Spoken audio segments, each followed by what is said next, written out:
1985 में रिलीज हुई फिल्म सागर को आज भी भारतीय सिनेमा की बेहतरीन फिल्मों में गिना जाता है।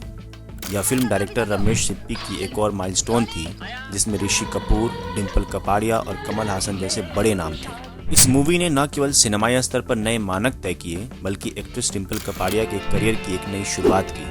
क्या आप जानते हैं कि डिम्पल ने अपनी शादी के बाद कैसे वापसी की थी, और वह भी एक ऐसी फिल्म से जो बॉक्स ऑफिस पर धमाल मचाने वाली थी। डिम्पल कपाड़िया 70-80 के दशक की सबसे बड़ी स्टार्स में से एक थी, जिन्होंने अपनी अदाकारी से सबका दिल जीता।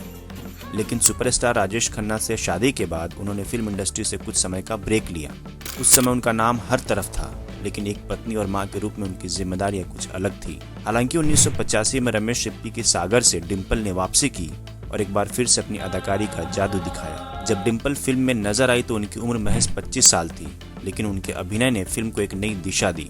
फिल्म में उनके पहले हीरो ऋषि कपूर को उनके प्रेमी के रूप में लिया गया। रमेश सिप्पी ने बताया कि डिम्पल और ऋषि को साथ में लाने का विचार मशहूर गीतकार जावेद अख्तर का था, और इसी तरह यह प्रेम कहानी और भी दिलचस्प बन गई, क्योंकि साथ में कमल हासन भी थे। इंडस्ट्री में उस समय के कुछ किस्से बहुत दिलचस्प थे।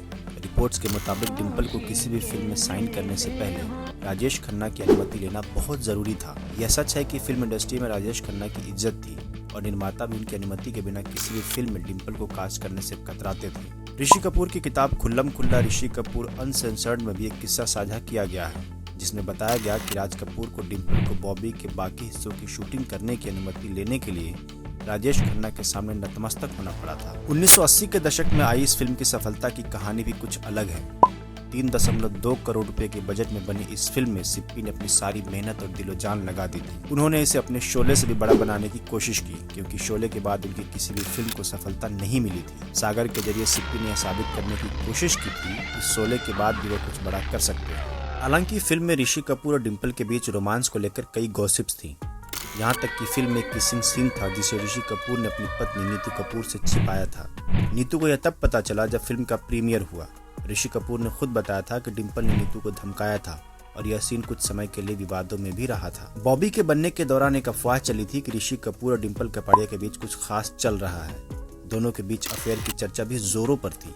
यह अफवाह तब और भी मजबूत हुई जब डिम्पल ने ऋषि कपूर की अंगूठी पहन रखी थी, जो राजेश खन्ना ने प्रपोज करते समय समुद्र में फेंक दी थी। सागर केवल एक फिल्म नहीं थी, बल्कि यह भारतीय सिनेमा का एक अद्वितीय हिस्सा बन गई। यह फिल्म न सिर्फ डिम्पल कपाड़िया की वापसी थी, बल्कि एक नई तरह की प्रेम कहानी और सिनेमाई कड़ी का निर्माण भी था। सिनेमाई इतिहास में इस फिल्म को कभी भुलाया नहीं जा सकता, क्योंकि इसने एक युग के समापन और दूसरे युग की शुरुआत का ऐलान किया था। सागर की यादें आज भी बॉलीवुड के इतिहास में एक मील का पत्थर बनी हुई है। क्या आपने इस फिल्म को देखा है? अगर हाँ, तो हमें कमेंट में बताएं कि आपको इस फिल्म का कौन सा हिस्सा सबसे खास लगा।